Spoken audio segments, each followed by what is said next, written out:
What's up, y'all? Capone Tony here, and I'm going to give my strats, my tips, and somewhat of a guide, I guess, for these guild battles that we got going on right now. So right now, as I'm recording this video, we are in the mock phase.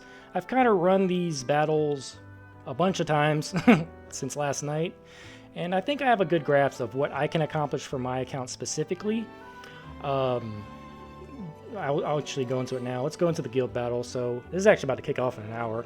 Well, I want to get a video out of the way just to maybe kind of help y'all out. So yeah, based on the rankings and stuff, if we get top 100, we get 10 mithril ingots. This is kind of what I think we all want to kind of aim for. But you know, first guild battle, I would say, you know, don't pressure yourself. Don't, you know, just do the best you can.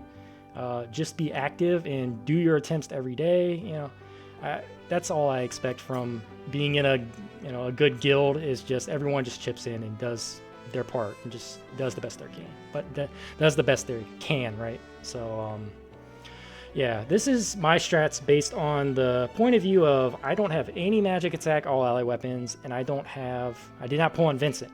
And if you have either of those, especially if you pulled on Vincent, you're gonna have a much easier time than the ones that didn't.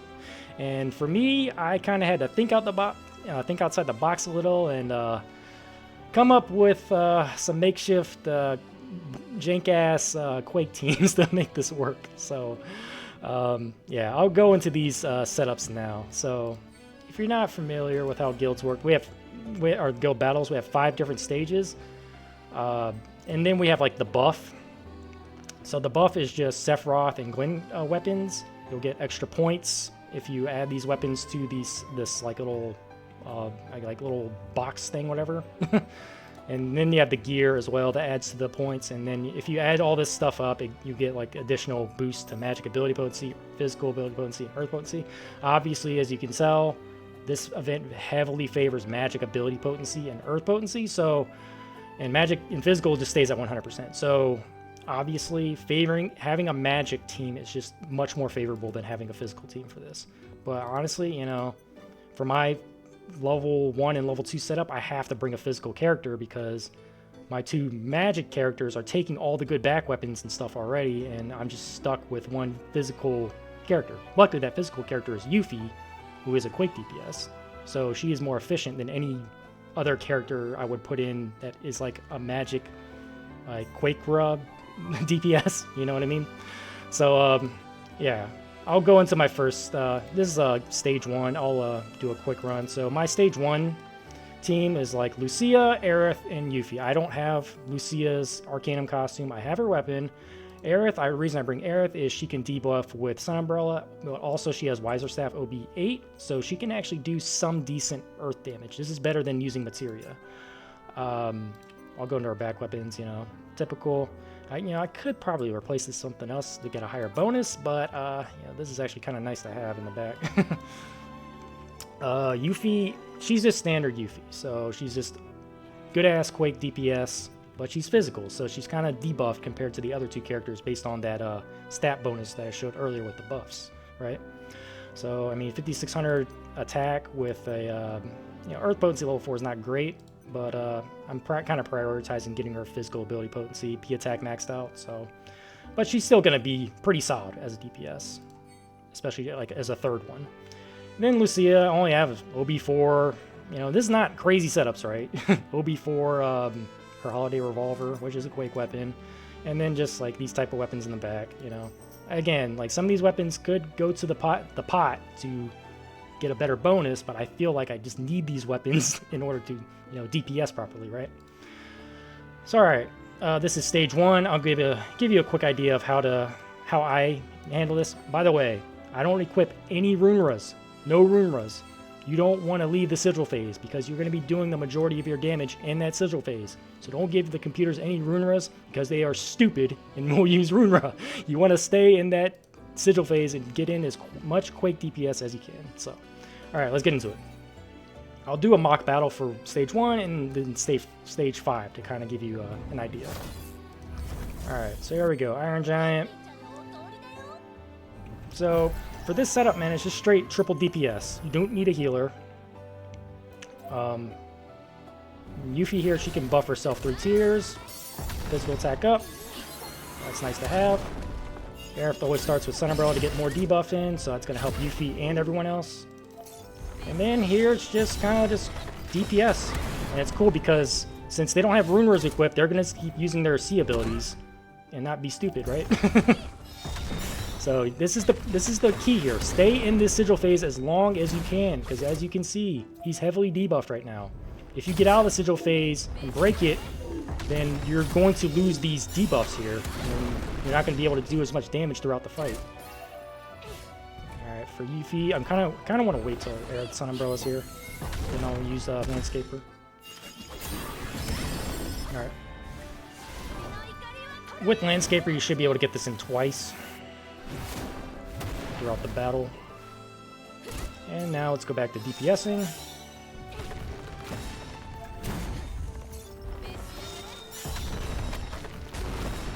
Just keep on doing it. See, it doesn't even matter the damage you take because he's like hitting us with a pool noodle right now, so it doesn't matter. You can't die really. If you have, 10,000 HP each, I mean, you'll be fine.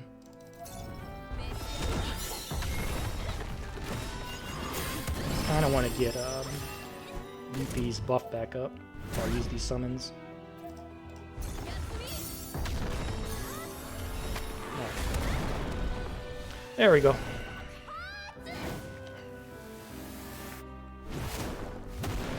Alright, 192. And summon, pretty solid. And diamond dust, pretty solid. There you go. You don't even have to go into defensive mode for this hit because, he hits you with the pool noodle. Alright. So there you go, the Grand Sword, stage 1. Nothing. There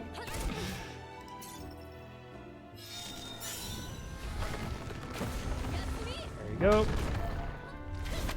And let's get the debuff back up with Sun Umbrella.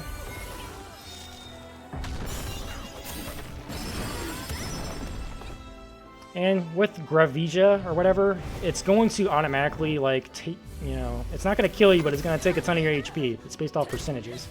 So, yeah, I mean, there's no point of healing. You're going to be fine. You're going to survive the whole fight. Or at least I do anyway. There we go. Just keep on DPSing. Even with this Grand Sword right here, we should still be fine. I'm going to use Landscaper real quick while the Sun Umbrella debuff is still up. There we go.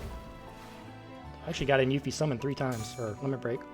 So we'll go in defensive mode here just to be safe, but we should, all 3 of us will still survive. Yep, no problem.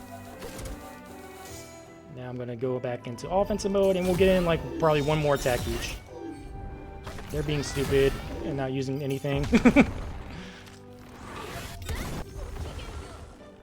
Come on, quake blow. Alright, cool. And there we go. That is stage 1. It might be my best score. Pretty solid.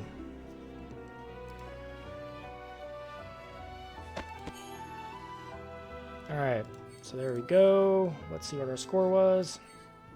50%. Yeah, this is actually my best score. Right above 50%. So 164k, stage 1. As you can see, no ruinras, just triple DPS. Do as much DPS as you freaking can. Put it together, your best Quake setup you can. I have freaking Lucia and Aerith as Quake DPSs. Like, come on. I'm working with garbage here, but it works. It works, right?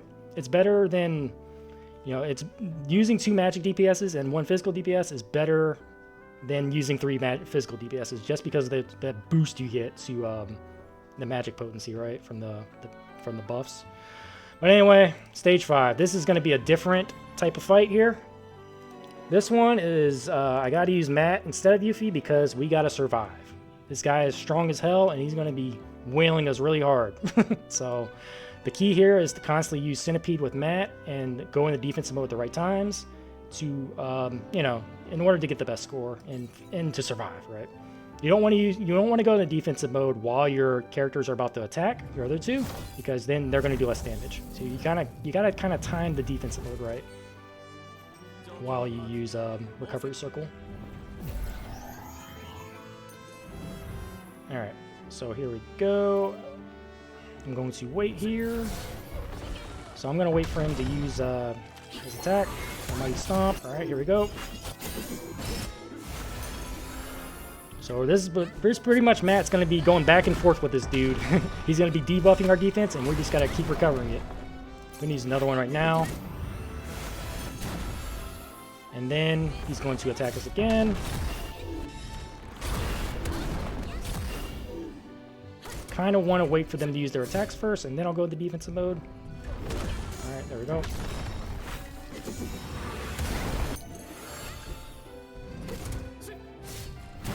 Alright, he's about to probably use his attack again here.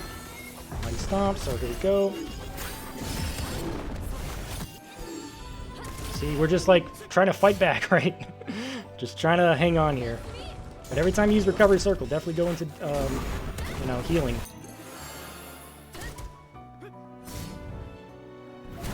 Alright, just took a shot to the face. There we go again. Just gotta keep counteracting it. Alright, I'm gonna wait for Aerith to hit that. And then summons. Diamond Dust. And then also Tidal Wave. Okay. So here we go again.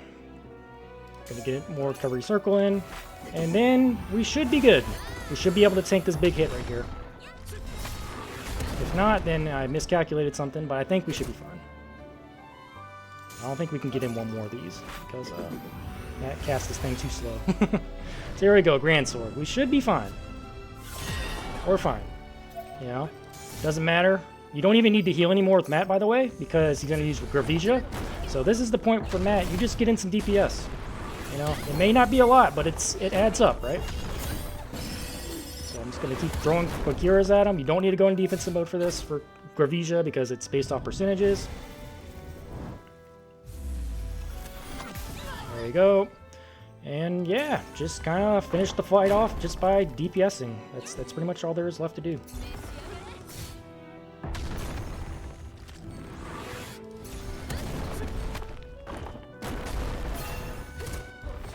Oh, we're actually going to get in a summon with that here. Alright. Here comes Ifrit. Alright. And Quakira. Aerith, can you get in one more Quakira? There you go. Okay. Alright, so that's it. You're not going to survive the last 10 seconds or so, but, you know, I don't think there's much way around it if you go this route. But I think it's worth it to go this route because you're staying in the sigil phase as long as you freaking can, right? And you just do as much damage as you can. If you break the sigil phase, then he loses that massive debuff to his defense. So you don't want that to happen. So let's see how I did. 3.43%. This might be my best run. Look at that. 404k, guys. I think that's pretty solid. No MATK all-ally weapons, no Vincent. Just a jank-ass team with Matt leading the way with healing and Lucia and Aerith just doing the best they can with Quake DPS, you know? I think that's solid. So, yeah.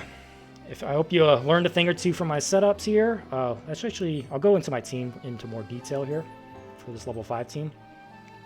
So for Matt, you know, obviously he's just prioritizing healing. There you go. And then Lucia, she's kind of the same as the other setups, you know. Weapons that are going to boost magic attack, earth potency, physical ability potency, boost attack, things like that. Aerith, same thing as the level 1 setup. So there you go. Yeah, I hope you learned a thing or two from this video. I've seen other, you know, content creators being kind of coy on their strategies and whatnot, and yeah, I think they want their guilds to do well, but I also want, you know, I want my guild to see this too and maybe learn some things as well. But yeah, I think we'll do well, man, in this guild battle. I have confidence in my guild. Love you guys, man. You guys are, you guys take it seriously, and you know that's all you can ask for, really. So yeah, I think we're gonna do pretty well, you know, and I hope you all do well too. And yeah, if you learned a thing or two, please give this video a like, comment, subscribe. Thank you so much for watching, and I will see y'all in the next one. Later.